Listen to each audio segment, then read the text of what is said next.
Boys in here installing my roll cage padding professionally, I might add.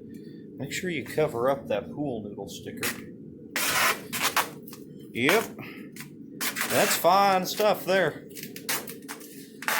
Hey, don't overlap that so much. We can't afford any more of that duct tape. It was $1. But yeah, that's what you want to do to lie to the tech inspection people that you have a good roll cage. Just wrap it in pool noodles and duct tape and make sure they don't see this video, please. My name's Dale, and I'm a stock car racer.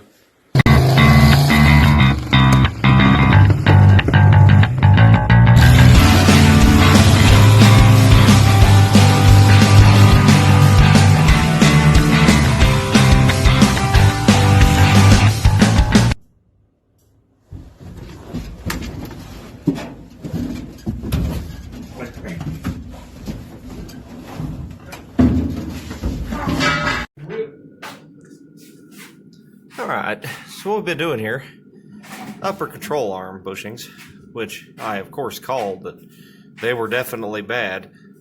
I definitely didn't say no, those are fine. So what we got here, I made that one out of this random pile of leftover bushings, because you can't buy one for a 72 Torino. We'll walk around to this side. This side is just as good as the one I just replaced over there. Give you an idea. Look at that. That's fine. You want them like that. You know, for your high speed stuff. Yep. Looks good. So we're going to pull that guy out. I'm working on her now, letting her soak down with that penetrating lube. We'll yank that guy out of there. And we'll light her on fire probably. JB weld a new one in. It's with our bushing installation kit. And, you know, as you can see, there's our bushing installation leftovers. It'll work fine. Yep, just light it on fire, just like the other one. Except for you might notice that this time, I'm burning it right next to this wood workbench that's covered in paint. And right next to these flammable materials. That's good. Just, you know, make sure you have insurance. And, well, don't show my insurance adjuster this. Please. God dang compressor is just squealing like a pig. Get her burning, though. Yep. Burning. Ooh, my. Whoa! Easy there. She's torched. She's just torched.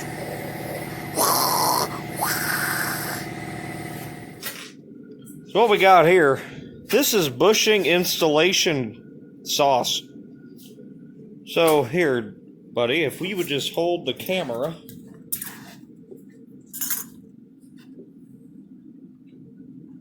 What I'm going to do is show you how to put the bushing installation sauce on.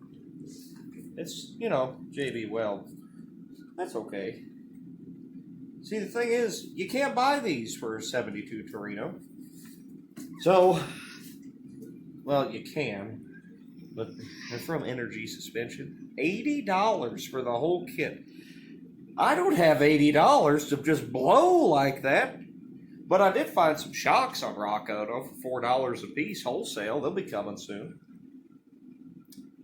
So, yep, just goober that stuff on there.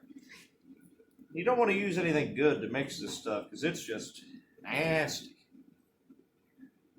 But yeah, just goober it on there.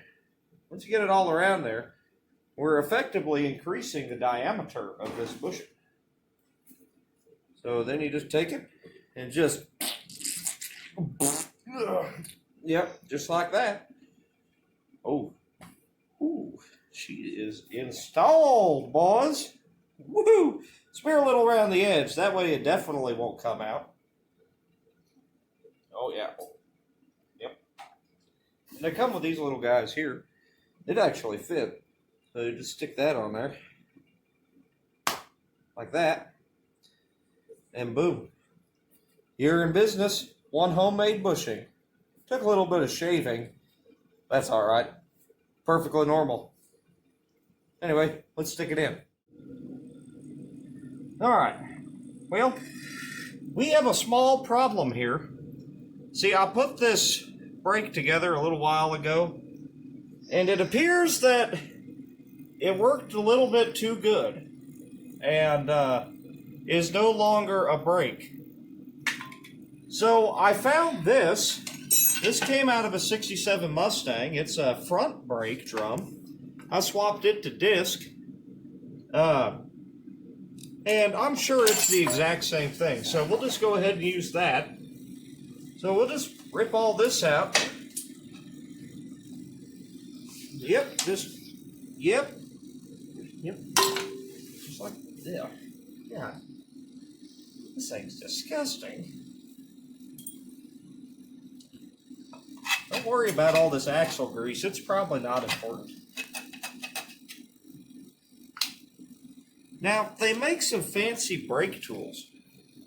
This little guy here is pretty handy. I got this. It's a generic thing from O'Reilly.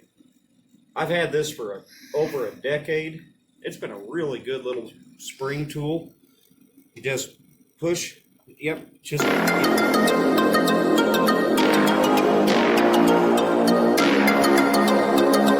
Okay, well when that fails, grab your other brake tool, which is otherwise known as vice grips, which is really the only thing you need anyway. Just get them opened up. Not really worried about breaking any of this because I got all that perfectly good stuff there. Another reason why you just don't throw anything away. So you get that out, pull the little nail out of the backside, and the shoe just come off. I already put wheel cylinders in these. Because for some reason this race says you gotta have 4 brakes to work. Dumb.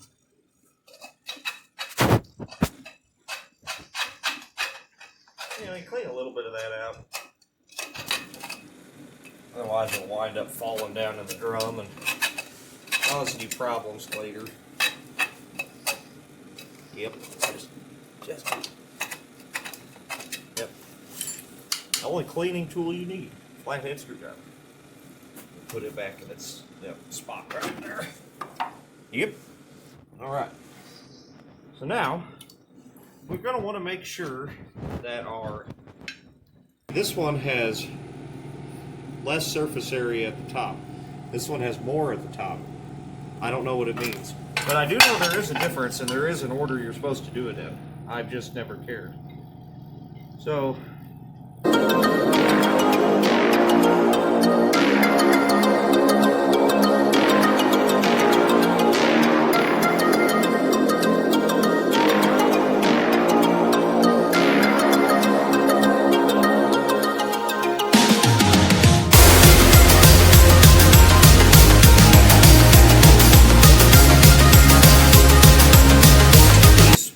here, they're just a retainer for the shoe.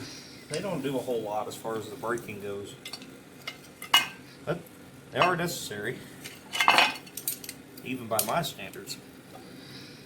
So get your brake spring tool out. Don't use those brake spring tools that have got like 57 heads on them and they do all kinds of newfangled things. I got like 10 of them in my toolbox and I've never used a single one. I don't even know where they came from. Vice grips work way better.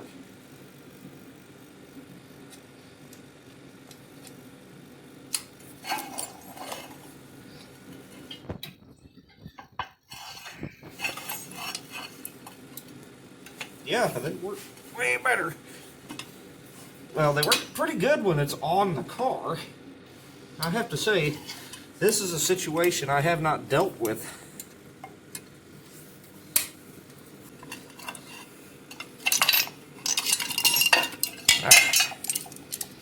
Alright,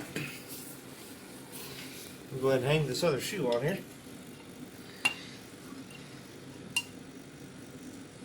Line her up. Make sure you get your wheel cylinder piston in there. Take your little spring guy here.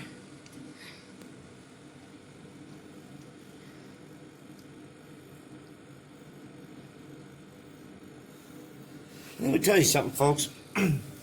These Ford drum brakes are just about the dumbest things I've ever seen. I'm sorry to you Ford fellers out there, but they're awful. I mean, a GM brake is just so much simpler. These brakes, not only do they not work like all drum brakes, but they just made them so complicated. They always try to make things as complicated as humanly possible just so they can say that they're different. Like they got them new motors. They got like 27 camshafts in them, something like that. That's just dumb.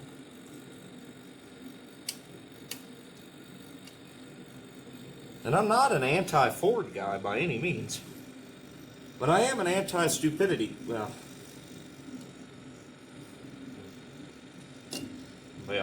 I can't say that, I guess.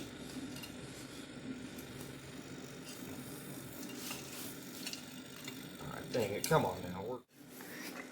I don't really remember how this came apart.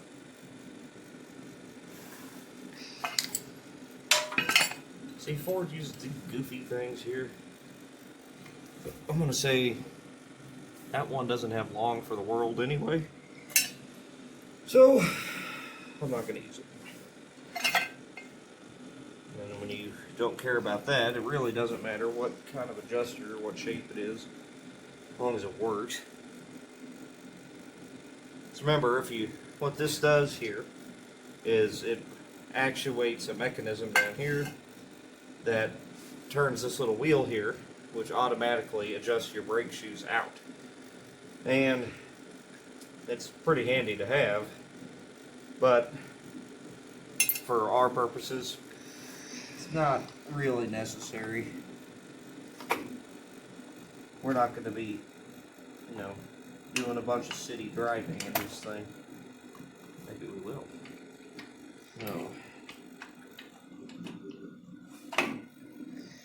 While I'm doing this, you guys really ought to go back and check out some of our other videos showing some build-up on this car. It's all pretty small stuff, but have no fear. We are building up to a larger conclusion. We're trying to get her ready. We can actually go beat on it some, and that should be pretty entertaining. You're going to want to subscribe to see that. Alright, so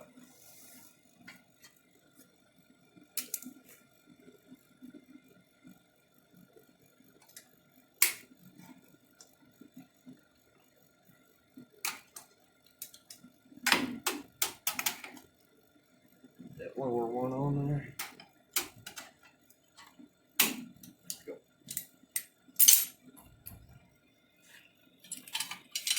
And then there's one that goes over the middle. And this is, I believe, only on rear brakes on Fords. This guy here. It goes over the middle. Notice how I didn't pay any attention to how this came apart. I'm just guessing. That is the proper way to do it. Just guess. There we go. And we got that on there.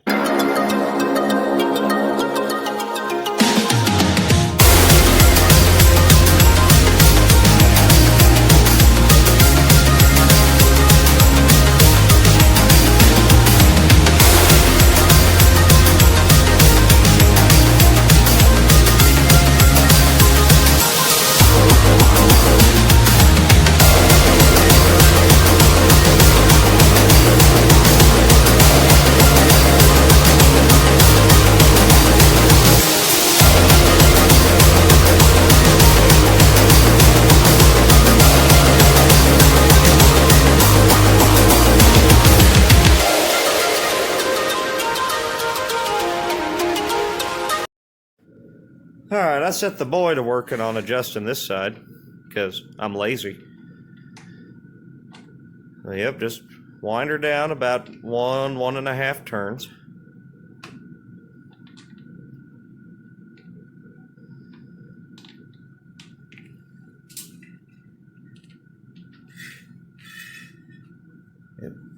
Yep, it's light. Really easy to move. Yep. Line them up. Just stick it. Just come on. Just get. Yep. Just come on. You got to say yep. See a little tighter now? Tight enough, or you want to go a little bit tighter? I say it's pretty good. Good enough? I'll take your word for it. Who cares? All right. So he was using our roll cage padding here.